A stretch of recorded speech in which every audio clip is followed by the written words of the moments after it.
Hello everyone, welcome to Bluebell online study. Friends, आज हम 13 से लेके 19 सितंबर 2023 के गिरिराज साप्ताहिक न्यूज़पेपर में जो क्वेश्चंस पूछे गए थे उन क्वेश्चंस को हम डिटेल्स में डिस्कस करेंगे। तो चलिए फ्रेंड्स, वीडियो स्टार्ट करते हैं। भारतीय उच्च अध्ययन संस्थान शिमला की स्थापना कब हुई थी?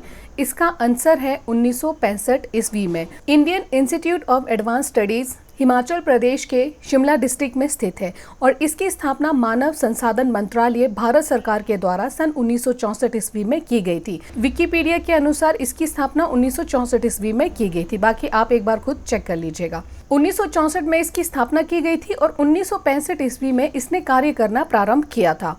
उसके बाद नेक्स्ट क्वेश्चन है, हिमाचल प्रदेश से राष्ट्रीय फ्लोरेंस नाइटिंगेल पुरस्कार 2021 किसे प्राप्त हुआ? इसका आंसर है प्रमिला देवी, जो कि बाय प्रोफेशनल एक नर्स है।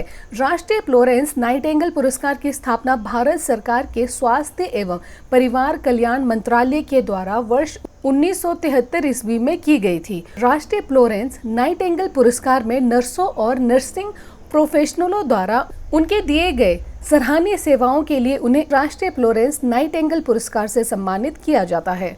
उसके बाद नेक्स्ट क्वेश्चन है, एंटीक्विटीज ऑफ चंबा स्टेट, इसके लेखक कौन है? इसका आंसर है फ्रेंड्स JPH बोगेल जी। नेक्स्ट क्वेश्चन है, हिमाचल की सबसे पुरानी जल विद्युत परियोजना कौन सी है? इसका आंसर है फ्रेंड्स शानन जल विद्युत परियोजना। ये स्थित है जोगिंदर नगर में। इसके अलावा हिमाचल प्रदेश में बहुत सारे जल विद्युत परियोजनाएं हैं, उनको भी हम डिस्कस कर लेते हैं। जैसे गिरिनगर जल विद्युत परियोजना, ये हिमाचल प्रदेश के सिरमौर जिले में गिरी नदी पर स्थित है। गिरिनगर हाइडल परियोजना की स्थापित क्षमता है 60 मेगावाट, जिसमें 30 मेगावाट की 2 इकाइयां स्थापित की गई है और ये परियोजना हिमाचल प्रदेश राज्य विद्युत बोर्ड के अंतर्गत आती है। कई बार क्वेश्चन पूछा जाता है कि कौन से जल विद्युत परियोजना किसके अंतर्गत आती है, तो ये भी ध्यान रखना है।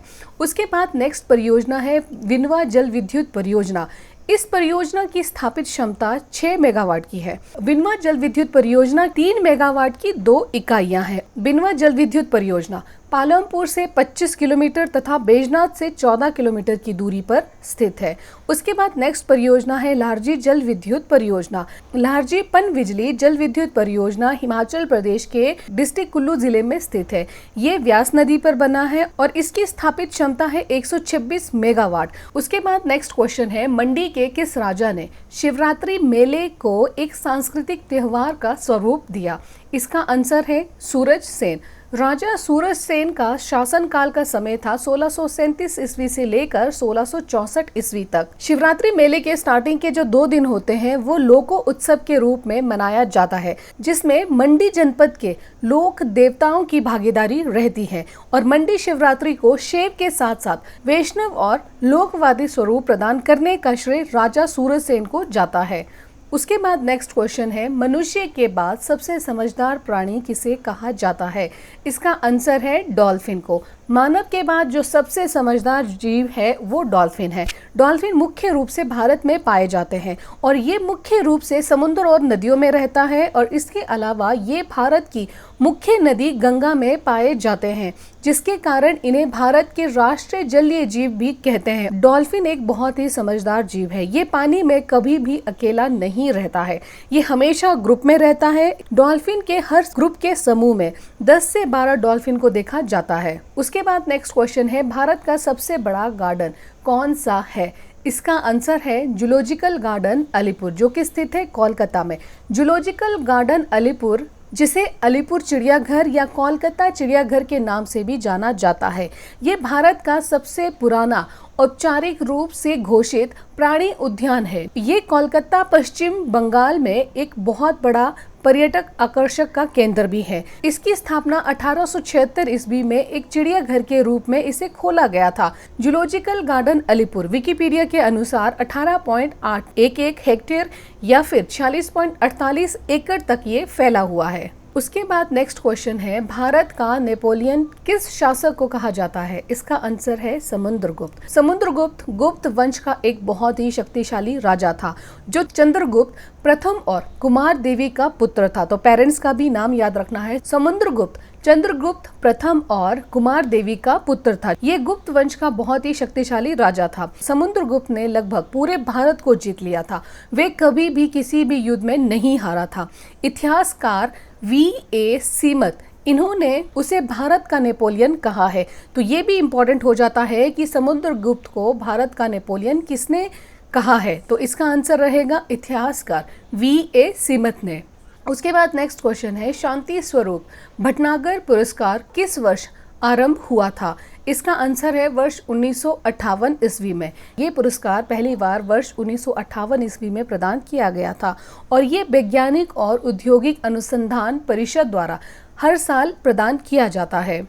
उसके बाद नेक्स्ट क्वेश्चन है, सिंगापुर के नए राष्ट्रपति कौन है? इसका आंसर है थरमन शानमुगारत्नम जी। शानमुगारत्नम जी भारतीय मूल से संबंध रखते हैं और ये सिंगापुर के 9वें राष्ट्रपति के रूप में चुने गए हैं। उसके बाद नेक्स्ट क्वेश्चन है, भारतीय रेलवे की प्रथम मुख्य कार्यकारी अधिकारी और अध्यक्ष कौन है? इसका आंसर है जया वर्मा सिन्हा जी। केंद्र सरकार ने जया वर्मा सिन्हा जी को रेलवे बोर्ड का मुख्य कार्यकारी अधिकारी और अध्यक्ष नियुक्त किया है। इसके साथ ही वे रेल मंत्रालय में ये पद संभालने वाली पहली महिला बन गई है। तो बहुत ही इंपॉर्टेंट पर्सनालिटी हो जाती है जया वर्मा सिन्हा जी, तो ये ध्यान रखना है। और इसके अलावा जया वर्मा सिन्हा जी अनिल कुमार लाहौटी की जगह लेंगी। जया वर्मा सिन्हा जी 1 सितंबर को पदभार संभालेगी और उनका कार्यकाल 31 अगस्त 2024 को समाप्त हो जाएगा। उसके बाद नेक्स्ट क्वेश्चन है, लिन डेन और ली चोंग वेई किस खेल के प्रसिद्ध खिलाड़ी हैं? इसका आंसर है बैडमिंटन। इन दोनों ही प्लेयर्स के बारे में जान लेते हैं। लिन डेन का जन्म 14 अक्टूबर 1983 ईस्वी को लोंगयान फुजियान में हुआ था। ये चीन के एक प्रोफेशनल बैडमिंटन खिलाड़ी है। ये 2 बार ओलंपिक में स्वर्ण पदक विजेता है और 5 बार विश्व विजेता रह चुके हैं और इसके अलावा ये 5 बार ऑल इंग्लैंड विजेता भी रह चुके हैं। इसके अलावा ली चोंग वेई जी, ली चोंग वेई का जन्म 21 अक्टूबर 1982 ईस्वी मलेशियाई चीनी परिवार में हुआ था। ली चोंग वेई मलेशियाई पेशेवर बैडमिंटन खिलाड़ी हैं। एकल खिलाड़ी के रूप में ली ने 21 अगस्त 2008 से लेकर 14 जून 2012 तक लगातार 199 हफ्तों तक विश्व रैंकिंग में नंबर 1 खिलाड़ी के रूप में रहे हैं। उसके बाद नेक्स्ट क्वेश्चन है, पारिस्थितिकी निकाय में ऊर्जा का प्राथमिक स्रोत क्या है? इसका आंसर है सौर ऊर्जा। नेक्स्ट क्वेश्चन है, लोकसभा की प्रथम बैठक कब हुई थी? इसका आंसर है 13 मई 1952 को। लोकसभा का प्रथम स्तर आरंभ हुआ था 13 मई 1952 ईस्वी को और लोकसभा की अधिकतम सदस्य संख्या कितनी होती है? 552 और राज्यसभा की अधिकतम सदस्य संख्या होती है 250। उसके बाद नेक्स्ट क्वेश्चन है, विश्व की सबसे लंबी भू सीमा किन 2 देशों के बीच है? इसका आंसर है कनाडा और अमेरिका। दुनिया की सबसे बड़ी भूमि सीमा कनाडा और संयुक्त राज्य अमेरिका द्वारा साझा किया जाता है। कनाडा और संयुक्त राज्य अमेरिका के बीच की सीमा दुनिया के सबसे लंबी भू सीमा में से एक है। कनाडा USA सीमा की कुल लंबाई है 8,893 किलोमीटर और दूसरे नंबर पर है कजाकिस्तान और रूस की सीमा। ये दुनिया की दूसरी सबसे लंबी सीमा है। तो पहले नंबर का याद रखना है, कौन सा है? पहले नंबर की सबसे लंबी भू सीमा है कनाडा और संयुक्त राज्य अमेरिका। ये दुनिया की सबसे लंबी भू सीमा है जिसकी कुल लंबाई है 8,893 किलोमीटर और दूसरे नंबर पर है कजाकिस्तान और रूस की सीमा। ये दूसरी दुनिया की सबसे लंबी भू सीमा है। आई होप आपको मेरा ये एफर्ट पसंद आया होगा। वीडियो को लाइक और चैनल को जरूर सब्सक्राइब कीजिए। Thank you so much.